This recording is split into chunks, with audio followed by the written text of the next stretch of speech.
Assalamu alaikum students. I hope you will be fine at your houses. Today our topic is poem number 6, A Sindhi Woman.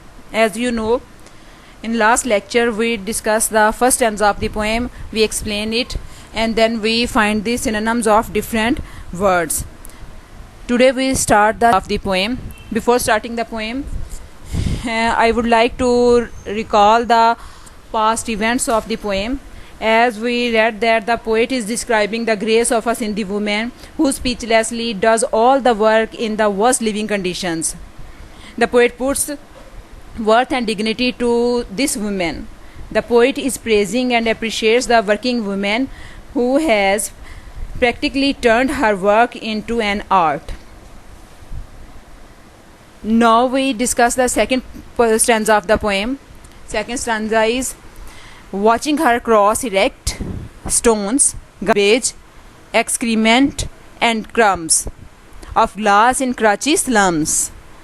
I with my stoop reflect, they stand more straight who learn to walk beneath a weight. ठीक है, ये हमारा stanza है. आगे same ही pattern चलेगा. Reference हम लिखेंगे पहले इसका. These lines have been taken from the poem A Sindhi Woman by Jane Stolworthy. ठीक है, फिर हम इसका कॉन्टेक्स्ट लिखेंगे. The poet is impressed by the grace of Sindhi women. She with a jar on her head is walking straight. The poet learns that the persons who face difficulties are able to walk erect. ठीक है, ये हम इसका context लिख देंगे. अब वो जो उनको एक्सप्लेन करते हुए हमें ये पता होना चाहिए कि उन लाइन्स में बात क्या की गई है. तो उन लाइंस में जो है वो कहता है कि कल जो जहाँ तक हमने पढ़ा था वो औरत को देखता है और उसकी तारीफ़ में कहता है कि उसकी चाल में कोई डगमगाहट नहीं है, सर पे वज़न भी उठाए हुए है. तो आज वो कहता है कि वो जो औरत है वहाँ पर ऐसे गुज़र रही है, पत्थरों से, कूड़े से, वेस्ट है घरों का पड़ा हुआ वहाँ पर, और शीशे की किरचियाँ पड़ी हुई हैं. कराची की कच्ची आबादियों में से, स्लम एरियाज़ में से गुज़र रही है, लेकिन उसको कोई फ़र्क नहीं पड़ता और वो उसमें कोई भी उसको डगमगाहट महसूस नहीं होती उसकी चाल में. तो वो कहता है, जब पोइट उसको देख रहा होता है वो कहता है कि उसने वज़न भी नहीं उठाया हुआ लेकिन फिर भी उसकी जो कमर है झुकी हुई है. तो फिर वो ये कहता है कि वो लोग जो बावकार तरीके से सीधे खड़े होते हैं, जो अपनी ज़िम्मेदारी का बोझ उठाकर चलना सीख लेते हैं, वो लोग इसी तरह से कॉन्फिडेंट होते हैं. तो ये सारी चीज़ें उसने इन लाइंस में बताई हैं. तो हम इसको एक्सप्लेन कर लेते हैं. The poet sees the Sindhi women walking in a slum.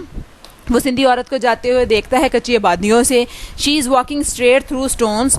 वो गुजरती है बिल्कुल सीधी चाल के साथ पत्थरों से. हाउस होल्ड वेस्ट, घरों का जो फाजिल मादे फेंके गए होते हैं, घरों का जो कूड़ा करकट है उसमें से गुजरते हुए. डंग, जानवरों के गोबर में से, जानवरों की गलाजत में से. And the bites of glasses, और शीशे की किरचियों में से. She with the weight on her head is walking straight and smooth. वो अपने सर पर वज़न उठाए बड़े आराम से स्मूथली चले जा रही है. While on the other hand, जबकि दूसरी तरफ, the poet has got a bend though he carries no weight on his head. Poet की जो कमर है वो झुकी हुई है, हालांकि उसने कोई वज़न भी नहीं उठाया हुआ.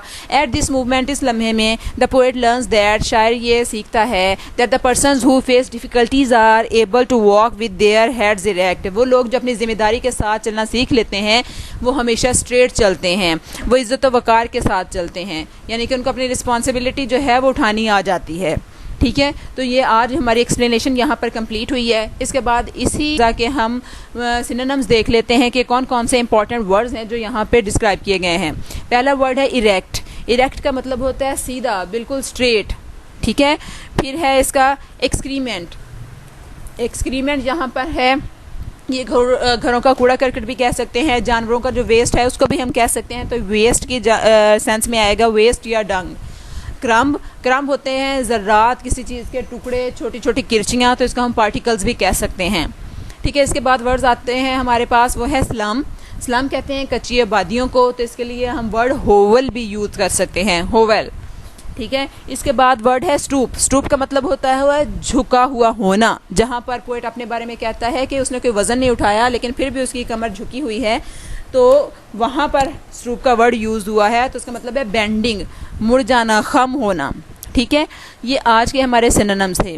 तो आज हमारी पोएम की एक्सप्लेनेशन यहाँ पर कंप्लीट हुई है। उम्मीद है आपको समझ आ गई होगी और आप इसको अच्छे तरीके से और भी अच्छे तरीके से एक्सप्लेन कर सकेंगे। तो आपका काम यही है कि आपने इन दोनों स्टैंजाज को जो 2 दिन में हमने पढ़े हैं अपने वर्ड्स में एक्सप्लेन करना है, ताकि आप अच्छी तरह से इसको कर सकें, सेल्फ राइटिंग कर सकें। और ये जो सिनोनिम्स हैं, कोशिश है इसके 2 और 3 सिनोनिम्स और तलाश करें ताकि आपकी वोकैबुलरी बढ़ती जाए। नेक्स्ट लेक्चर के साथ आपके सामने फिर हाजिर होंगे, तब तक के लिए अल्लाह हाफिज़।